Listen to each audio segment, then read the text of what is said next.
Welcome. Thank you all for coming to this side event on the Net Zero Clean Cooking Roadmap hosted by WHO and World Bank. We're about to get started, and I'm going to go ahead and invite Dr. Maria Nera to come up and give us some opening remarks.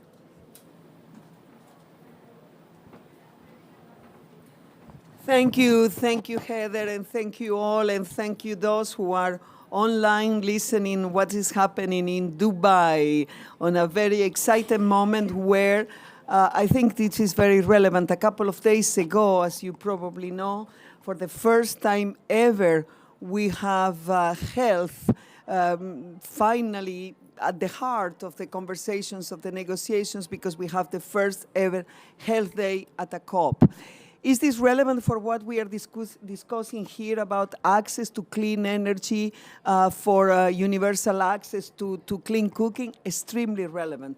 Because what we are trying to say is to make sure that everybody understands that everything related to energy, access to clean energy for cooking, for living, for heating, for lighting, for electrifying our healthcare facilities is extremely relevant for health. The fact that we don't have clean energy around is responsible for more than 7 million deaths every year due to this air polluted that we are breathing. And this is a reality as well in our household, at the household level, where people is still cooking using very old and polluting ways of cooking, using charcoal or using other means. And this is something that has to change. We cannot afford to keep people at the household level, which is the place where we should be the safer place. And they are still inhaling this horrible pollution resulting from their way of cooking. I will be a little bit provocative to start this discussion by saying that I think we need to move from the description of the clean cooking to something that will describe a little bit better what we are trying to achieve, which is a non-polluting cooking.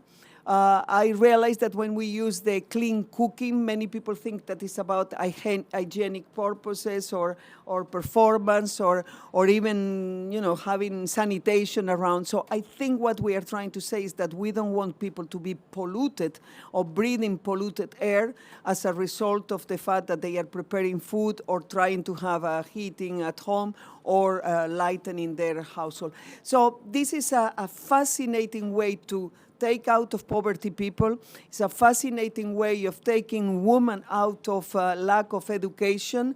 It's a fascinating way to contribute to the gender agenda.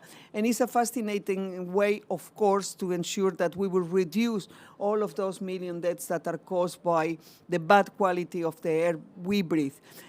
With all of those arguments, I'm just asking myself, how can it be possible that we are not advancing even quicker in all of this that is very logic and is just a question of human rights as well?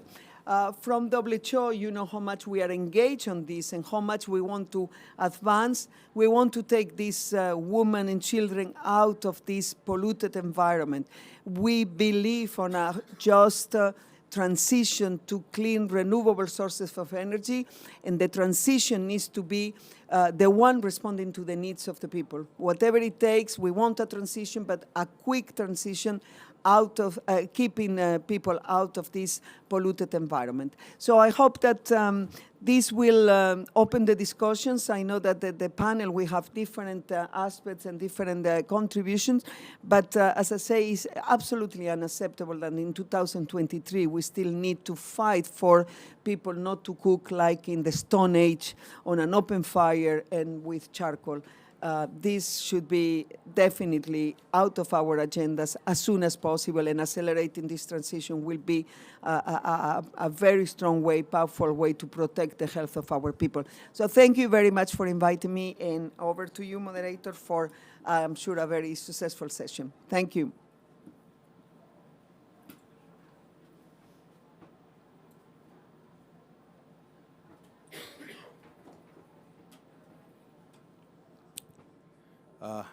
Hello, everybody.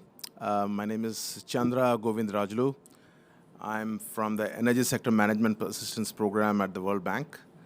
It's a real pleasure to be joining all of you here today and all the colleagues online. to discuss this important topic. I would first like to express my sincere appreciation to WHO for co-hosting this event. So let me try to briefly outline why we are here and what we are hoping to accomplish with this event.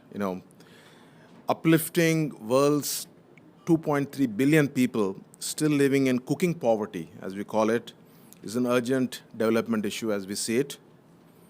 And it has enormous potential for societal benefits, particularly for public health, as you all know, women's productivity, empowerment, climate, and the environment. The important thing is that the cost of inaction is a staggering 2.4 trillion per year, given all the damages this can cause. So we should recognize the role of clean cooking in mitigating climate change and contributing to the goal of net zero emissions by 2050. Great to hear that health is now in the center of the dialogue for climate change. We have a health day. We can make significant progress in reaching our global climate targets of the Paris Agreement and reinforce our commitment to the just energy transition. But we need to act urgently because the current trajectories are not adequate to confront the challenge of access or climate. The overlapping crises that we have faced due to COVID and the war in Ukraine and the economy have slowed down the progress on clean cooking. The current annual clean cooking access growth rate, perhaps we should call it non-polluting cooking now, must double to achieve our target, at least double. So that's why we are here today. The UN policy brief lays out a global roadmap for the just and inclusive clean cooking transition to reach the 2030 and 2050 energy goals. The World Bank is at the forefront of advancing the clean cooking agenda globally.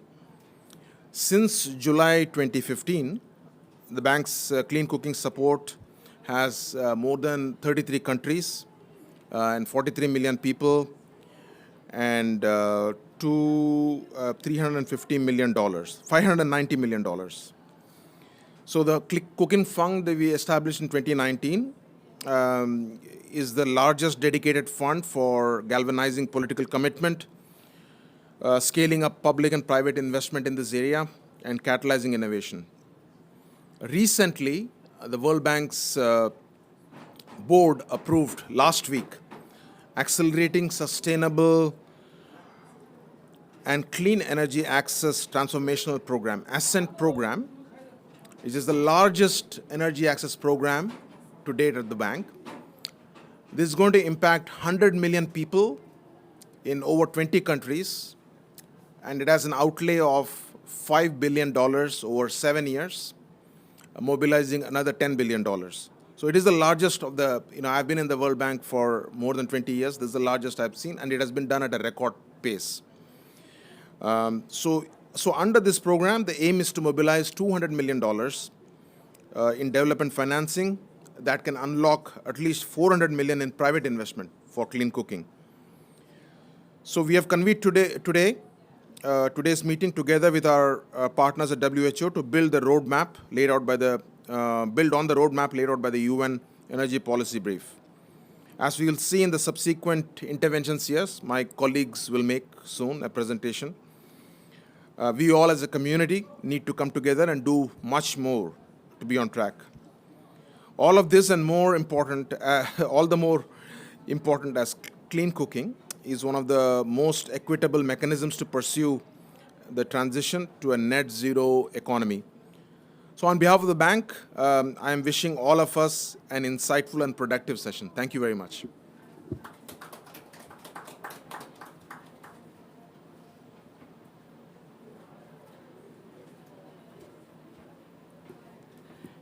Thank you for those wonderful opening remarks from Dr. Nera and Dr. Chandra.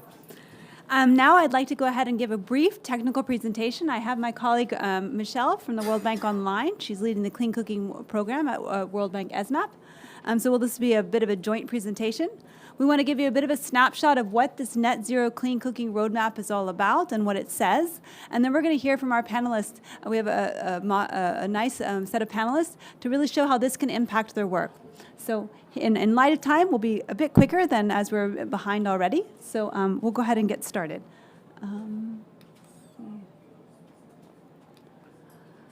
So the global roadmap for a just and inclusive net zero clean cooking transition.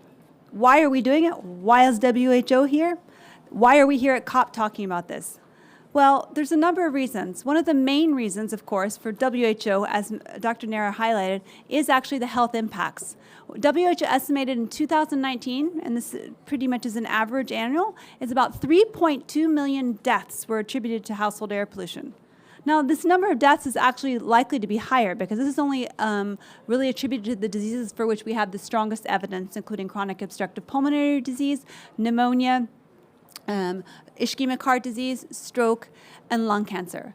However, there's a number of other health impacts associated with exposure to household air pollution for which we're seeing emerging evidence, such as adverse pregnancy outcomes, cognitive development, etc. So there's a health imperative. Now, in addition to this, there's also a climate imperative. They estimate around 25 to 50% of black carbon emissions are associated with the inefficient combustion of biomass in households across the world. This is an important short-warm climbing pollutant that we can really help attack the climate crisis that we're experiencing now more quickly if we can really, in addition, accelerate this transition. As was highlighted, in general, we are very far behind. I would say in 41 countries from the most recent SDG 7 Tracking Progress Report are actually going to have to accelerate their progress to 8 to 9% annually to achieve the universal clean cooking target by 2030. Therefore, there is an absolute need to really find how we can accelerate this progress to clean cooking. And we see also this opportunity with the climate agenda and this important imperative and this important momentum going towards really tackling climate change, that we need to be connecting these two more, because really tackling clean cooking, it's improving health, but also improving the climate and just general environmental sustainability. So as you can see here, as highlighted a bit further, we have a large number of benefits associated with accelerating clean cooking. The cost of inaction from not achieving clean cooking, as was noted earlier, is $2.4 trillion estimated by the World Bank.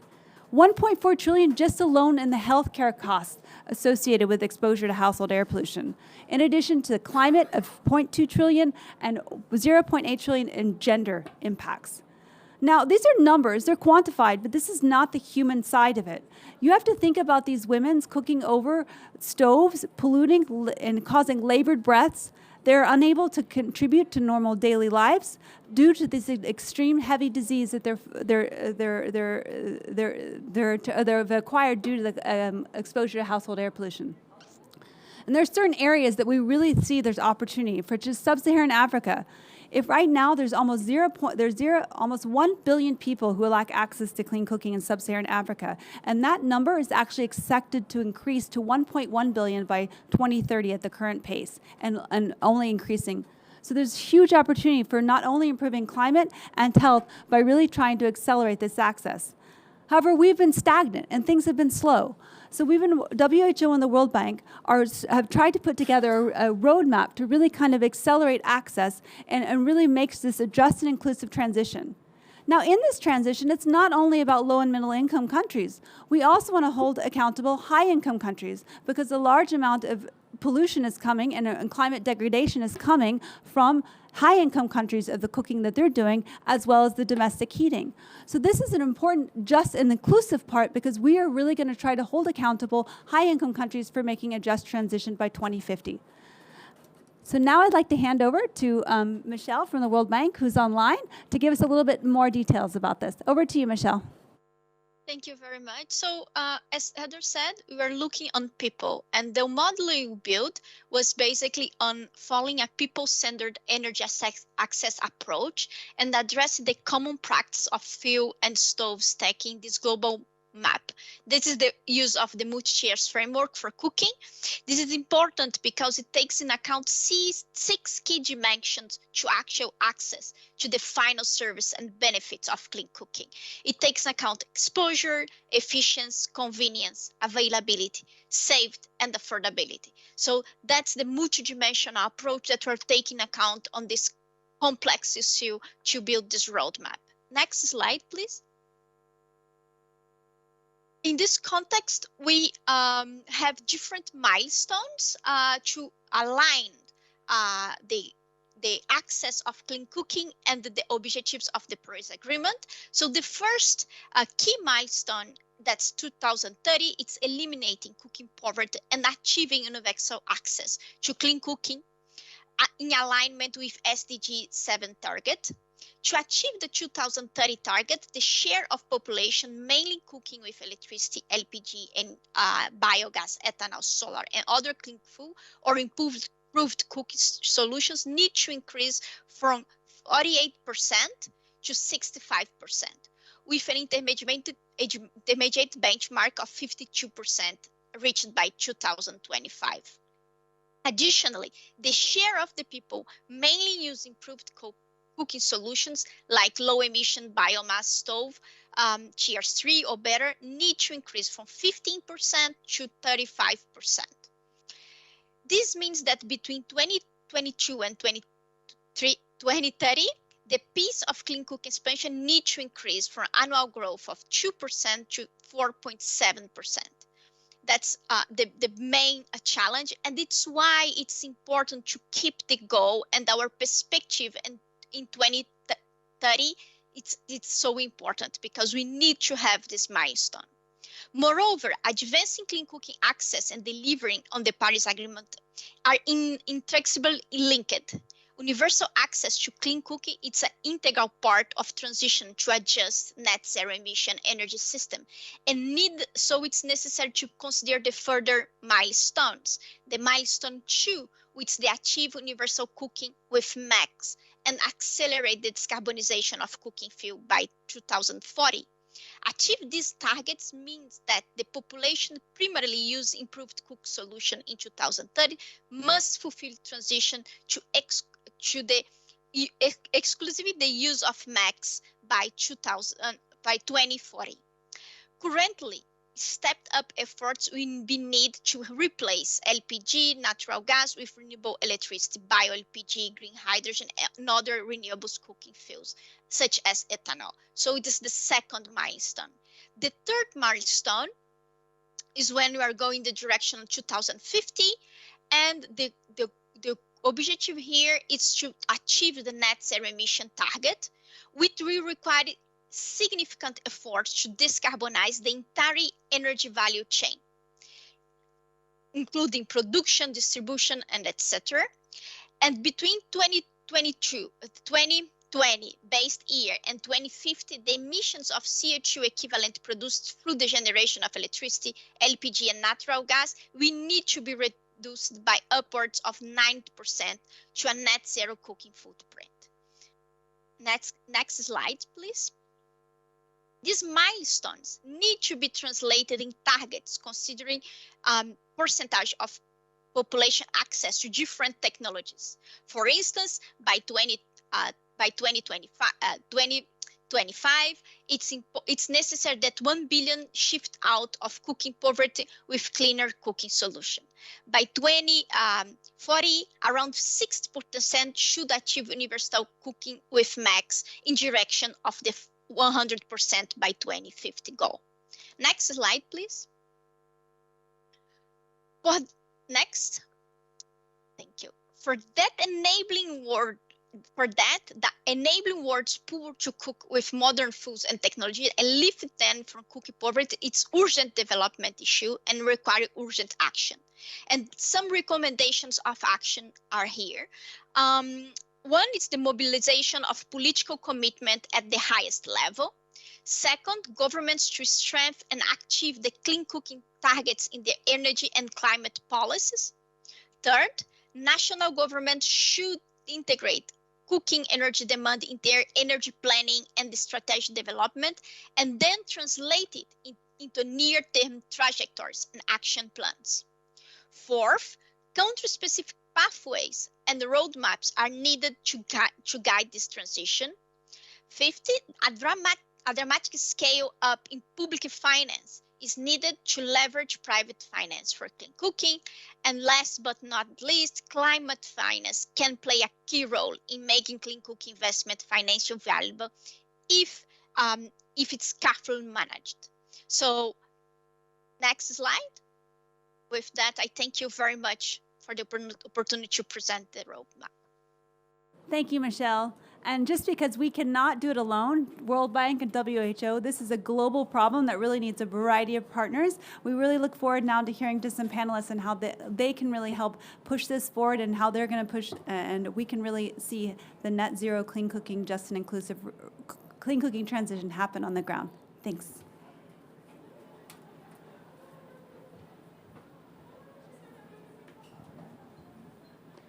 Thank you so much, World Bank and our colleagues from WHO for the presentations.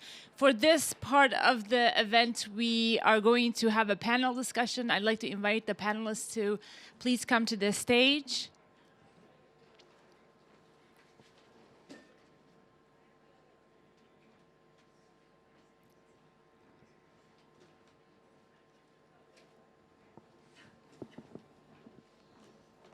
Excellent. Thank you so much for joining me. My name is Bahar Sayedi, and I am a Senior Sustainable Development Officer at DESA, and I have the pleasure of moderating this discussion. So let me briefly present our panelists. I have with me Mr. Bhushan Tuladar. He's the Chief of Party, USAID Clean Air from Nepal. Mr. Dr. Michael Johnson, Technical Director from the Berkeley Air Monitoring Group. Welcome, Michael. And Mr. Duccio Tenti. He is the energy team leader from UNDP Rome Center for Climate Action and Energy Transition. Welcome to all of you. So let me start with Bhushan. The question here is, from the Nepalese perspective, can you describe your experiences towards achieving universal access to clean cooking? What are some of the challenges? What are some of the opportunities? And what are some of the strategies that you have applied to connect this conversation around clean cooking to health and climate and the whole movement towards the net zero? Thank you.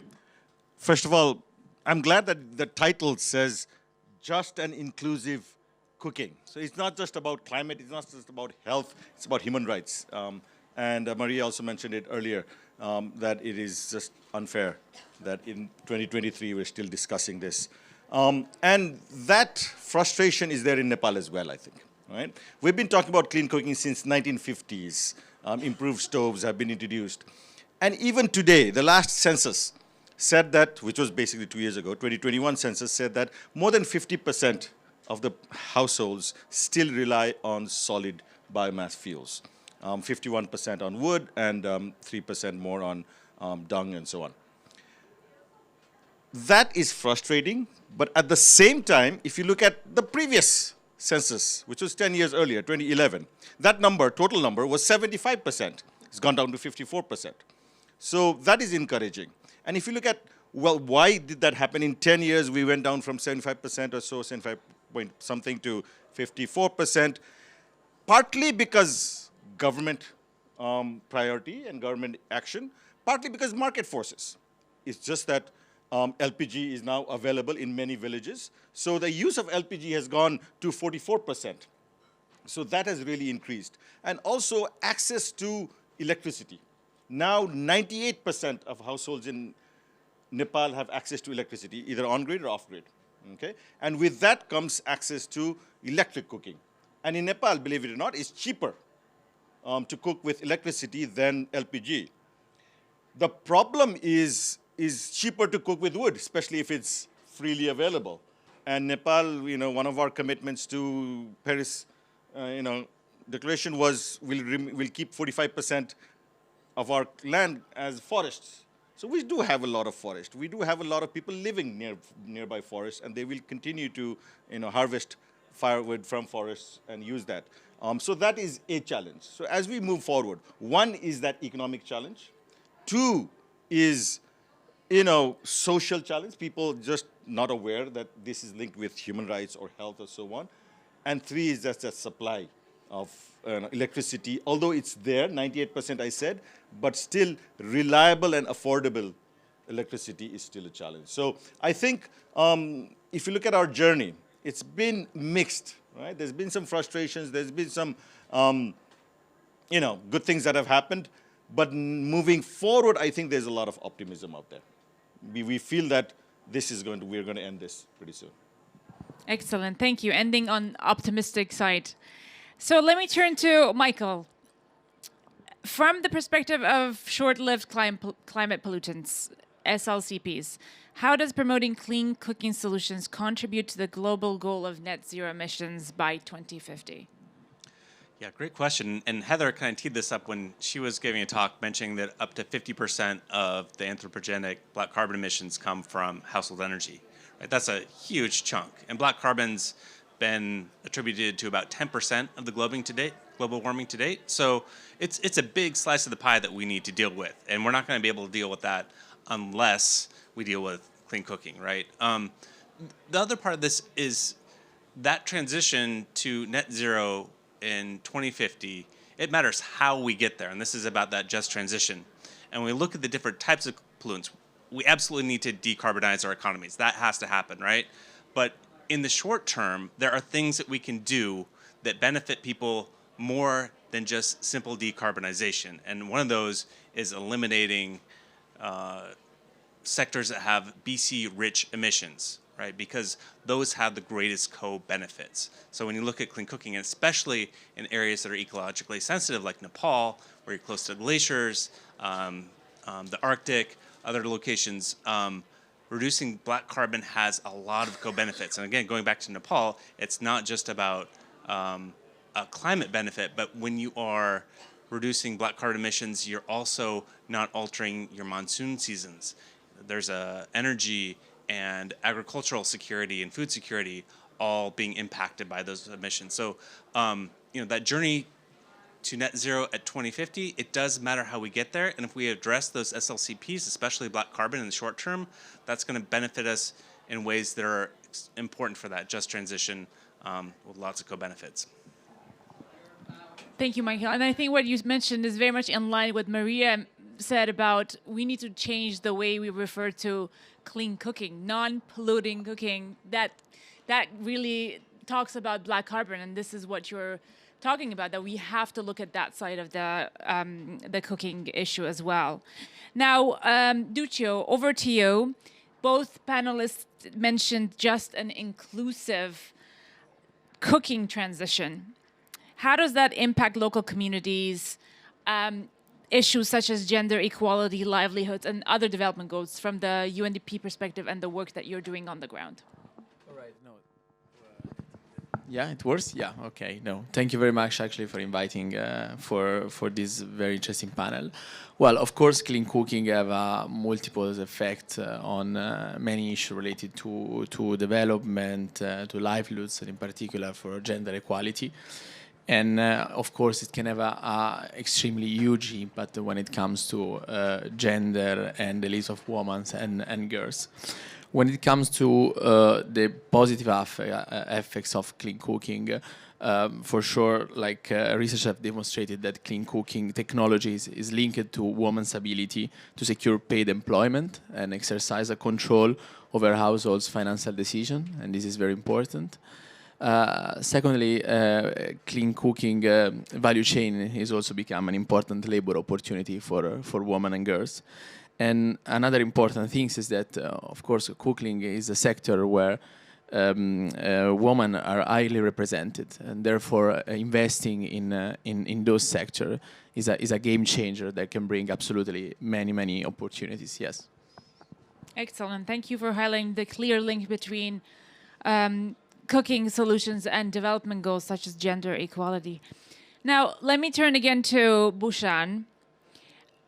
When we look at the strategies that Nepal has applied for clean cooking, is there a difference between urban and rural areas? And what lessons can we learn from the experience of Nepal vis-a-vis that?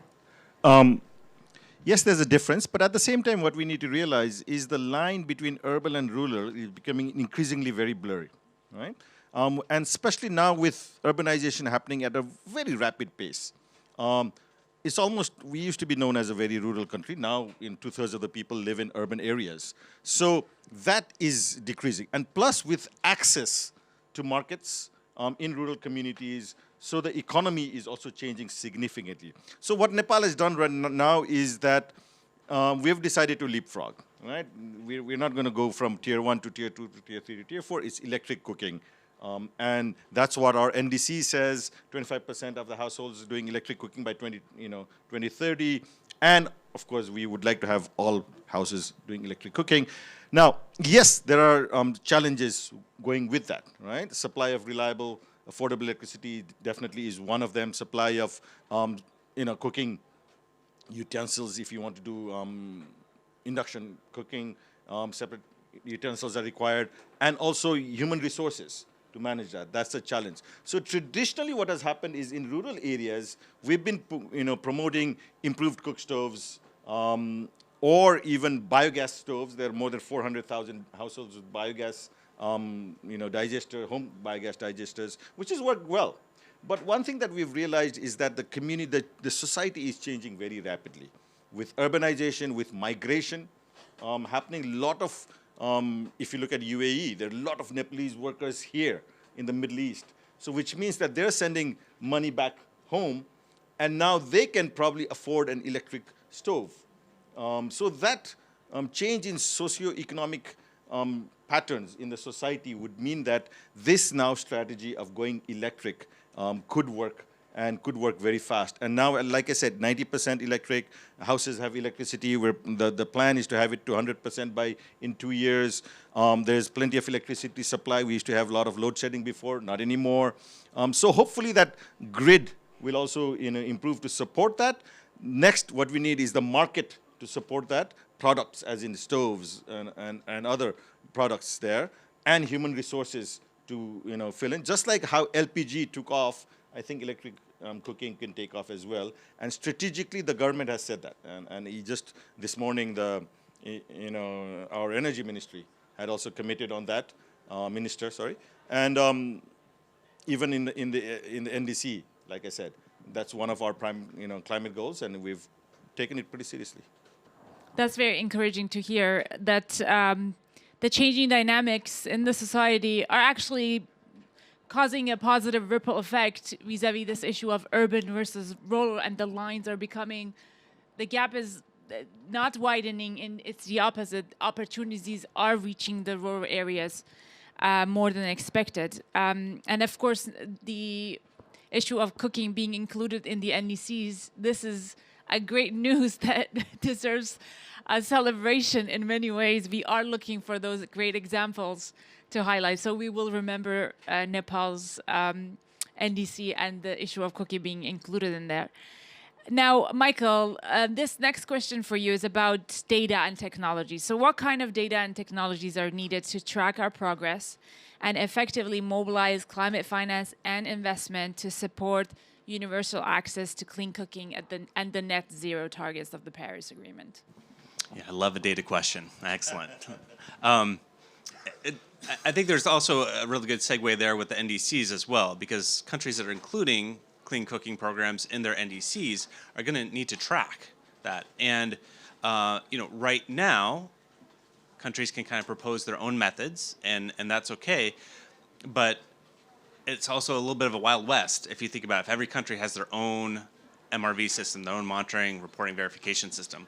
So one of the things that I'm working on with the Global Alliance for Clean Cook Stoves, or Clean Cooking Alliance, excuse me, just dated myself, is developing a harmonized framework for MRV and specifically calculating emissions reductions for clean cooking programs. So we're hoping that countries can use that as, again, a kind of harmonized framework, so it doesn't cause confusion. You aren't getting different estimates for the same types of stoves just because they're in different places, for example. And then a couple other things. We're also hoping that this can be used within the carbon markets and under Article 6.2 of the Paris Agreement. Again, a harmonized approach. And right now there's been some not so favorable press for some of the cook-stove projects and the carbon offsets that they've been producing. And we think this is actually an opportunity to kind of reset, say, okay, well, how do we need to improve these methods? So again, something that we're working on, these methods that we think are more rigorous, more credible, going to provide better estimates to reset the carbon market, also provide countries with tools to monitor their programs. I'd also say it's an exciting time because there are kind of new digital technologies, ways to measure stoves in ways that we haven't been able to do before. And again, Nepal is a great example for this with electric cooking.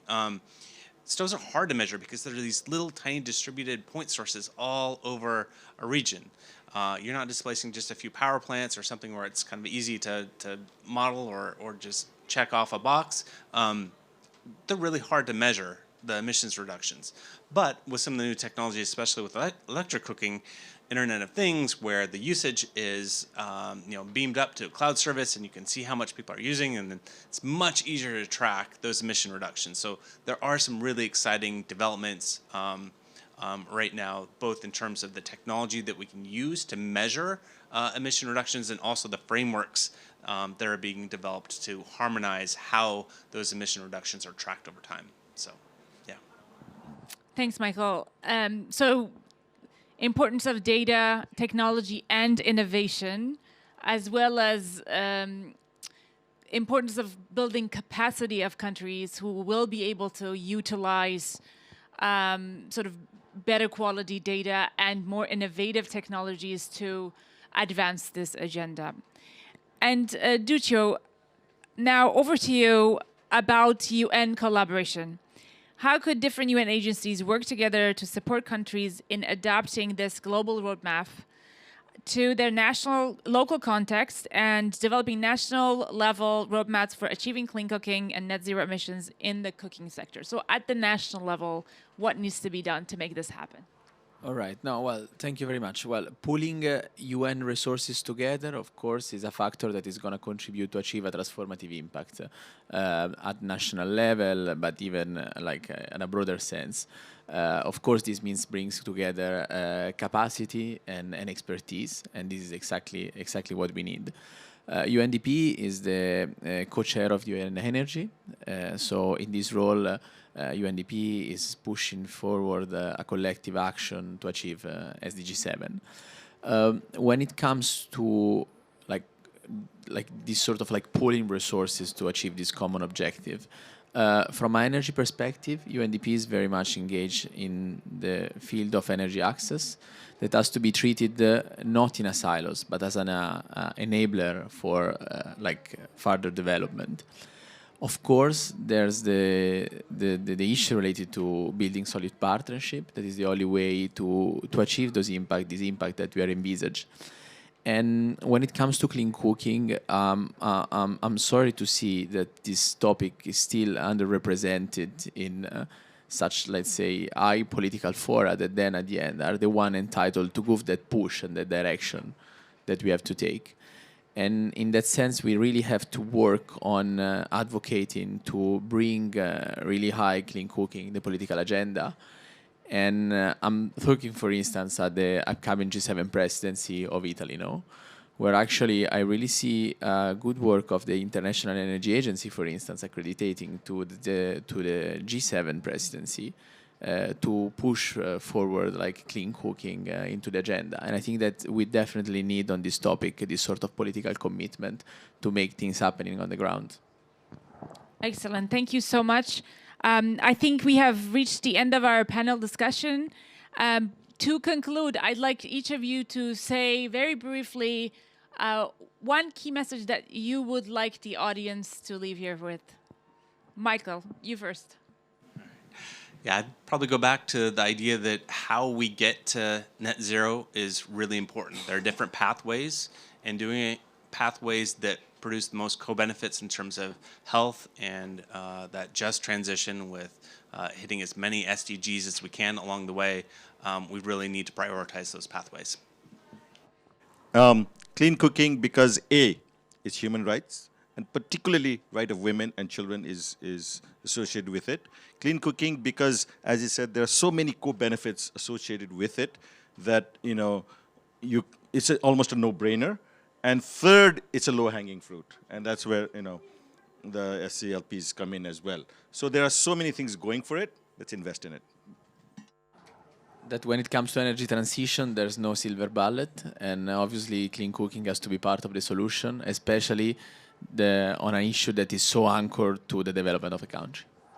Excellent. Thank you so much. This was a very informative panel. And in closing, I will not attempt to summarize all the great points that were made. But from our perspective at UNDESA, first of all, first message that we've heard here is that clean cooking is critical to both development and the climate agenda. And without it, we cannot reach the Paris goals, we cannot achieve the SDG 7. So scale-up action on that is critical. Secondly, there are a number of opportunities to seize to raise the importance of this issue to the political level. And I think Maria, our colleagues from the World Bank, Heather, have been very active in putting this on top of the agenda. So health being in the center of discussions here at this COP is an entry point on this. Next year, there will be a global stocktake on SDG 7. This is a mandated sort of event by the General Assembly where all the sort of targets of the SDG 7 will be reviewed. There's an opportunity to say, look, we're really behind on this one. We have to get moving or we cannot achieve the entire 2030 agenda or the climate goals. And thirdly, I join my colleague Lucio here to say that UN has a role to play. Of course, we look forward to continued leadership from the World Bank and WHO on this topic. And from UNDESA as the Secretariat of UN Energy, we are more than committed to do our part and to do what is needed to push this forward. So thank you so much to all of you for joining the discussion and to our hosts, World Bank and WHO. Thank you, colleagues.